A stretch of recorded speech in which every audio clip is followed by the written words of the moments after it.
Right, welcome to another hashtag 530 live. I think it's getting quite good. These hashtag 530 lives are now getting a bit of take up on Facebook and that side. How's your week? How's your day been?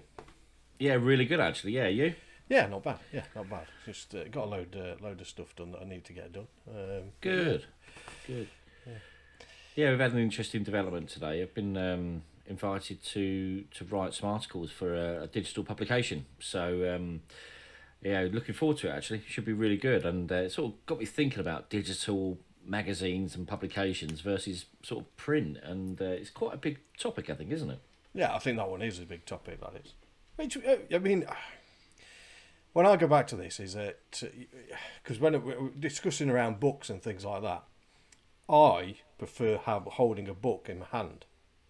So even down to a magazine, I do like to hold a magazine because I'll end up highlighting stuff or putting sticky notes on things as well. But there's also this digital side as well that it just again takes off.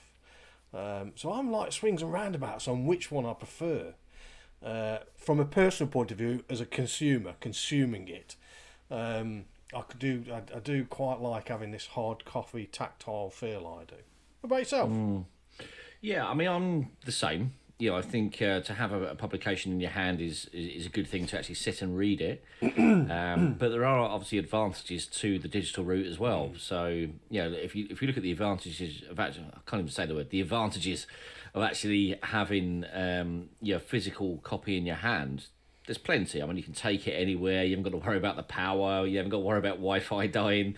Dare I say it, you can take it to the little gents room if you want to, and obviously have a read of it there as well. But yeah, there's and of course you can roll it up and put it in your case and take it away with you Yeah, for travel purposes as well. But when you look at the digital side, there's obviously some opportunities there for people as well to explore, and I think it's it's quite unknown still. yeah, it is.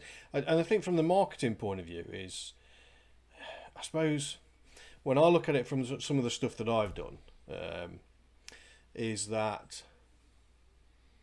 the digital marketing, without a doubt, you can get the reach, massive reach, and you can get there. You can get the awareness message across a hell of a lot of people. The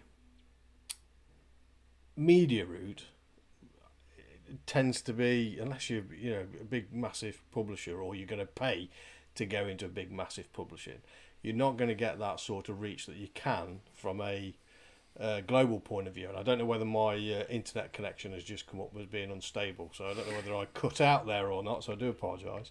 Um, so I tend to mix the both. So what I would normally do is I do awareness from a digital point of view, but then if I'm very very sniper focused, so I've got like the top people that or businesses that I'm looking to go for, I'll use a bulky mail, media mail sent to those because I know that there's a cost associated to it, but I know that that is going to be so much far more appreciated by that person in having that.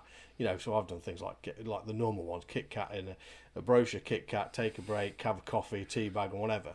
That bulky mail side, which I still class as a tactile feel print media, because I'm still printing stuff out. So I think there is definitely a mixture from both.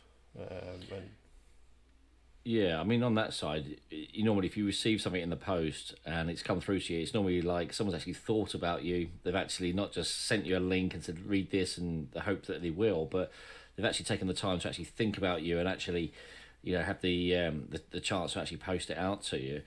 On the digital side, obviously, yeah, I mean, you mentioned about the stats and a lot more traceability of how many pages have been read and things like that. But you've got these flip books, haven't you, where people can basically produce a flip book and you can go into it and have a look. But you can actually insert video into it as well these days. So, while you're flipping through it, and you click on a link and you think, right, great, click on this, and then straight to a YouTube clip or something which is embedded into the video, into that publication. And yeah, it's interesting without a doubt. We were in one last year actually, and we actually had our company Facebook page actually included on the actual article at the end, and we actually had an inquiry come straight through because for ease of use for the reader, they've read it liked what they read, and then just clicked on it, and then that's it, inquiry straight through. So there's definitely a market for it, as well as the print media as well. And without a doubt, I think there's opportunities for both ways, if anything.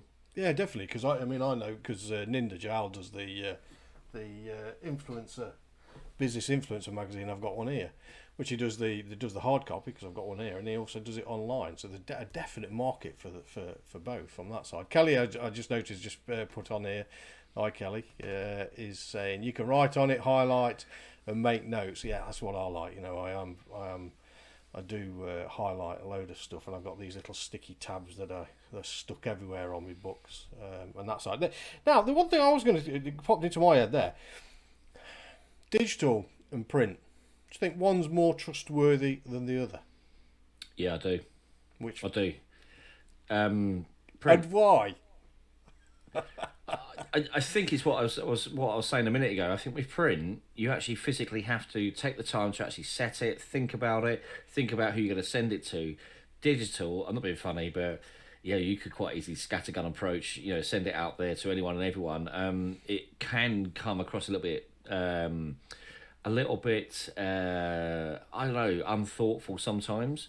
But on the other side as well, how many times have you received a link and it's not like an abc.com domain name, it's a shortened link, and you're thinking, where is this leading me to? So in an inquisitive side, it's actually a really good opportunity to lead people to somewhere new and get them engaged and inquisitive. But on a negative side, obviously you've got people thinking, well, actually, what is this going to take me to? So I would say, if you're talking about trust, without a doubt, I'd say the print media and the printed version over the digital side, mainly because we're still getting used to all this digital technology and what is out there. Yeah, that is an interesting side on that, because I know that I'll get stuff through from email, or even if it's a LinkedIn like connection or something like that. So I use LinkedIn a lot.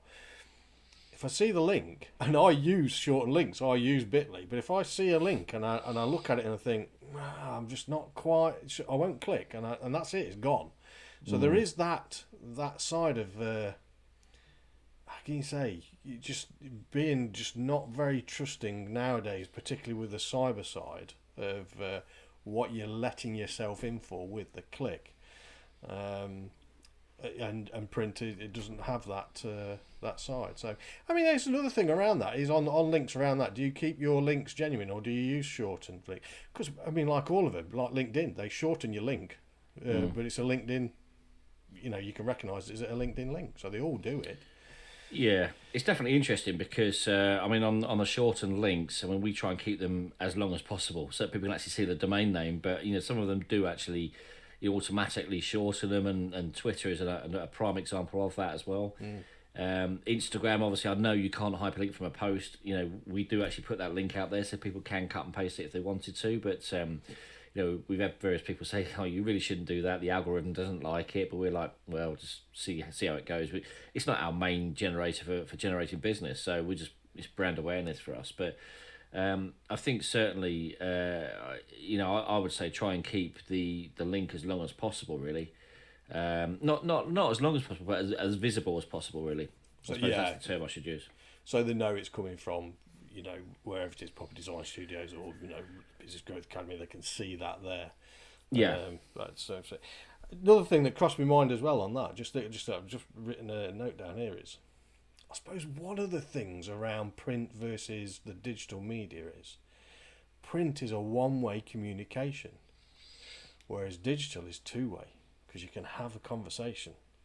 And that, again, it just opens up, from a marketing point of view, opens up a whole other avenue as well, and getting to know and understand your customer, which you can't quite get with print media. You can't get that real-time feedback. So it is an interesting dilemma. It's an interesting argument, isn't it, around what it is with that.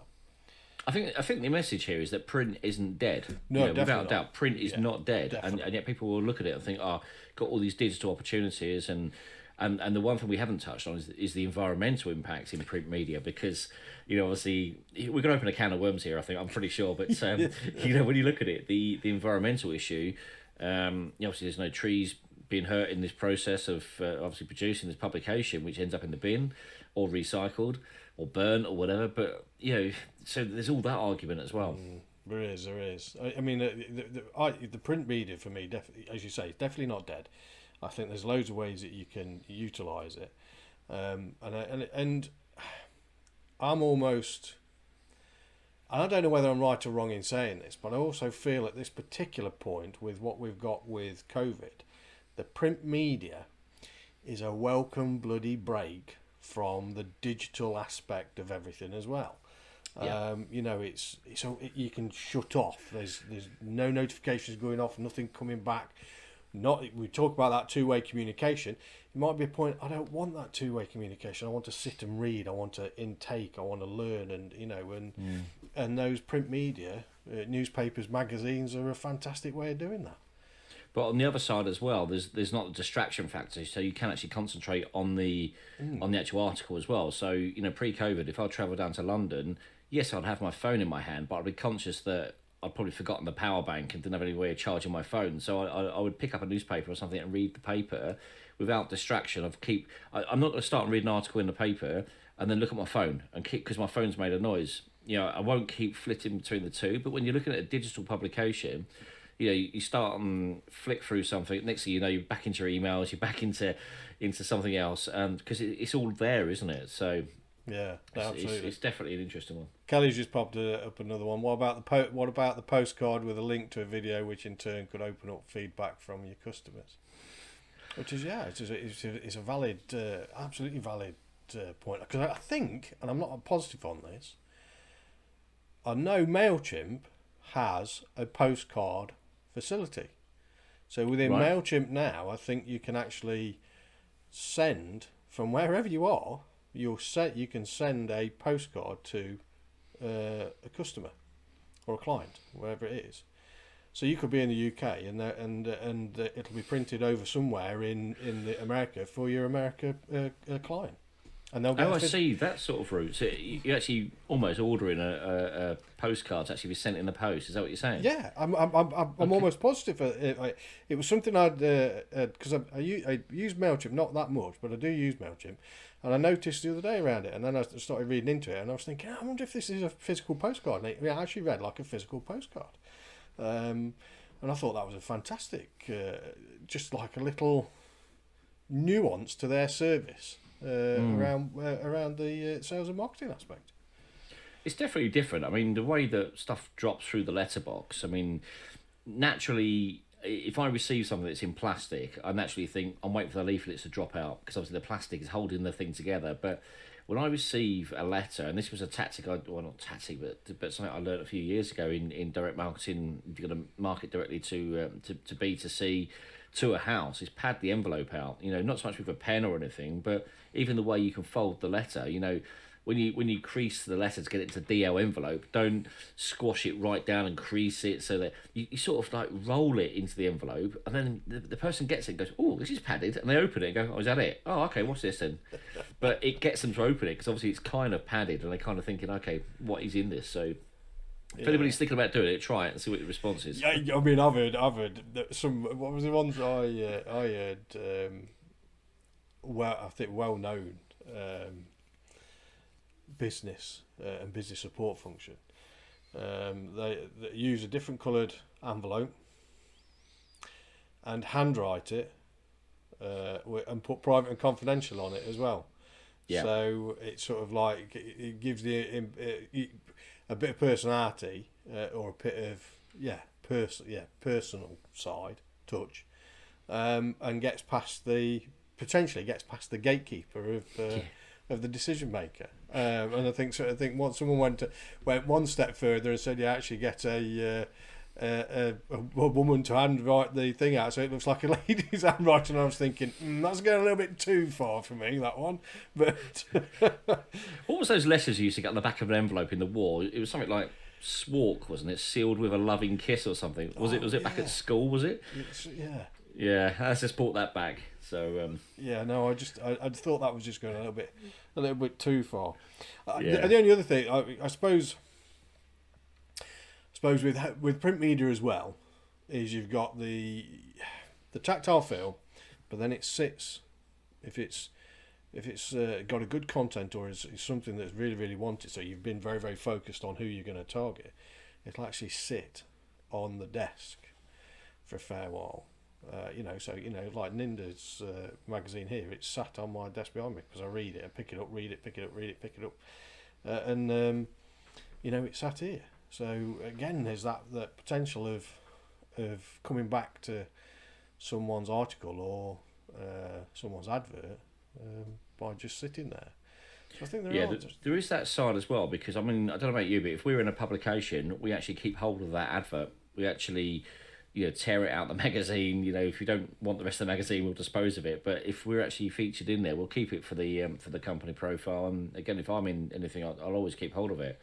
Whereas with a digital side, if you've got to, kind of cheekily screenshot it or keep the link, and who's to say the link doesn't move as well? So, I think the bottom line is with this, I suppose, is that there's different options for people, and it's a case of working out what's best for you, for the business, for your brand, and obviously who you're trying to reach to as well. Yeah, and for me, I think it is definitely a mixture of utilising both. You've got to utilise all of your marketing pillars and see which ones work and measure the hell out of them.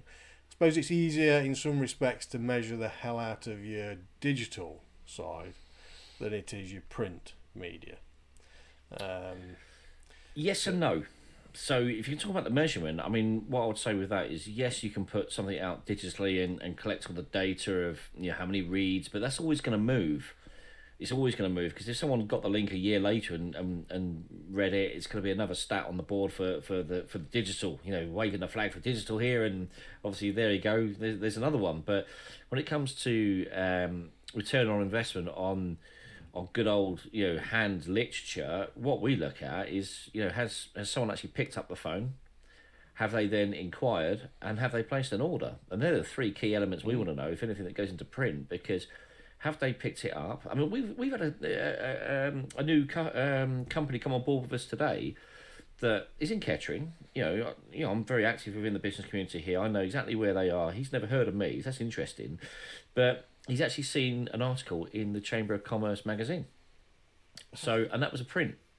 So it proves it still works. Yeah. So it does work, and the thing is, I think you're right in sort of summing up the point that people want to take away from the screen. They want to take they want to get away from the phone, and most people are communicating by text and WhatsApp and that these days, and various children and parent conversations going on, which is equally in some stress moments. You think, just take a break and just read a publication. So why not read it? Yeah, so. No, it's something I noticed with a couple of people that have been on networking.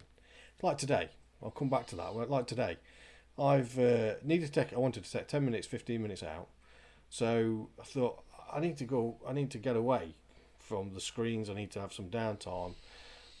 So I went to grab a water, and I sat in a nice chair, comfy chair, and took a book with me and read the book, and the time just went like flash, and it was just so. I mean, I'll read a lot anyway, but it was just so far more relaxing. And I noticed that there was a couple. This brings me back to. I noticed on some networking that people, as they've gone on through COVID, in their offices have actually put in what I call like a talking chair, so that like the doctors or whatever the psychiatrists do, they sit there and when I've asked, they've actually put it there purposely to sit away and read. So, and this is what got me. So it was making me think. This reading, this print media is definitely needed at the minute. So in the studio where we're based, we've actually got a sofa in the kitchen. We've actually got we've actually got two sofas in the whole studio for that reason. So it is a case of because we are working with screens all day long with design and obviously the websites. It's like, right, come away from that. And also, it's quite nice just to actually have a relax and just take some time away from all that. So, for that reason, and Marie is very hot on it this end. She's very much like, right, let's just get the sofas in there so that we can actually just unwind and while we're in the workplace. But we've also got like those bucket chairs you can get, the individual bucket chairs, which are obviously quite soft to sit on as well. And she's always taken, first thing, take a regular screen break. And I'm fortunate, although I wear glasses, I don't actually get many headaches or anything from the screen. The screen doesn't actually impact on me too much, but some people it can do. So I think, certainly from a staffing point of view and health wise point of view, maybe it's the reason I do wear glasses. I don't know, but I've been there for nearly 30 years now. But yeah, I mean, to actually take the break and have a designated area to unwind and do that, I think it's crucial, especially in this day and age. Yeah, it is, yeah, definitely. And I think, I think in both of these, it's just understanding where the fit is into it for your business from a personal point of view, if you're doing it as a consumer, but from a business point of view, where each one of those fits, the digital marketing side and also the print media side, and making the best use out of both. I don't think is there anything else that we've missed around that? I was trying to think because as we were going through that, I was making notes. The eco-friendly one, I suppose, is a big one, as you were saying earlier. Yeah, I mean, that's going to be a big thing as we go forward anyway. I mean, you have got the Forestry Commission, which obviously get involved with a lot of the printers and make sure that obviously that they're sourcing ethically, which is a key thing in that industry. I think going back to what you were saying a minute ago about something dropping through the mailbox. I mean, the first thing I do is when something drops through the mailbox, I grab it, flick through. Right there, I am good. Oh God, have they used that picture? And you sort of think, oh no. And I suppose that's the other advantage as well with digital, that if something's wrong, it can be amended very quickly over something that's gone out to the printers and has been printed. So yeah, there's another plus versus which is actually spot on, because we were involved with a certain talk, I think it was not so long back, where the information that went out had the times, I think times have been duplicated. So I think there was the duplicate days, and of course it's gone. You can't with print media, although that was like a digital version of it. The hard copy had gone, and you say you can't make the amendments, can you? No. You're done for. I suppose the other thing I was thinking around, just as I'm putting down here, just caught my eye is I hadn't wrote it around. It just for some reason I'd written search down. Nothing to do with this subject, but that also, I suppose, in a way, with the digital side, you can actually search for the information, whereas on the print media you can't. So I suppose there's an ease of use around that. Well, hold on. You can on the print media. It just takes you a little bit longer, and you need a good highlighter, as Kelly was saying a minute ago. You've got to be able to draw over it and big circle and everything. And I suppose it's interesting if there's ever a crossword, how you do a digital crossword. I've never done one actually. Have you? No, never. Interesting. Yeah, no, I've never done that. But yeah, no, I think the only thing is that you can't dismiss them. You can't dismiss one over the other. They are both equally utilised and can be maximised for your business. Yeah, one's got to be printed, so that's going to be a print cost. I mean, let's face it, they've both got to be designed. One's got to be printed, so you've got the print cost and distribution cost, and yet the other side you've got the hosting and obviously the digital cost as well. So there's going to be costs attached to it. I mean, I'd say that probably digital is a little bit cheaper. I think. I don't know. Yeah, I'm not. Yeah, I don't know. I think I don't know whether there'd be much in it personally. I mean, what would you?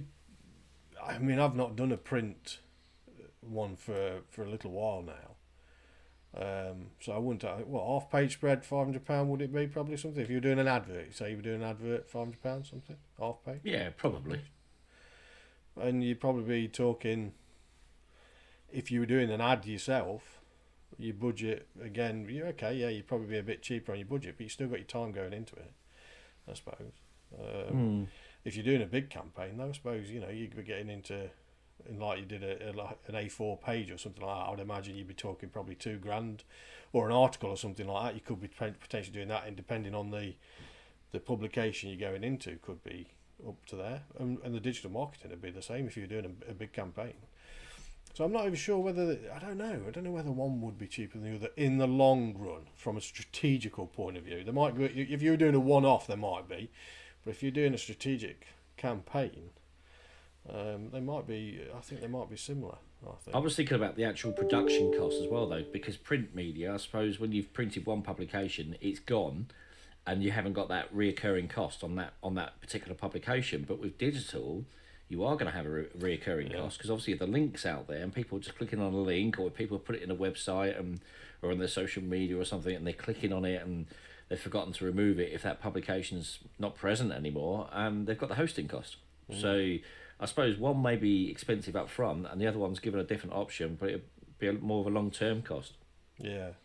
And then I suppose as well, when you look at that as well, is that you could, is the longevity of a digital one is your old content could still be driving sales, whereas the print potentially not. It's gone.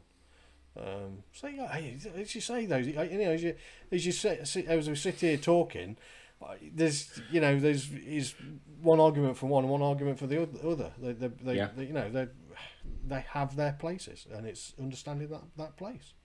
For me, I think that that's about half an hour we've been talking on there. I think we've probably done it to death. Whether we missed anything. So thank you for joining me again, Simon, this week. And everybody else, and Kelly for dropping in on the chat as well. And have a great week, everyone.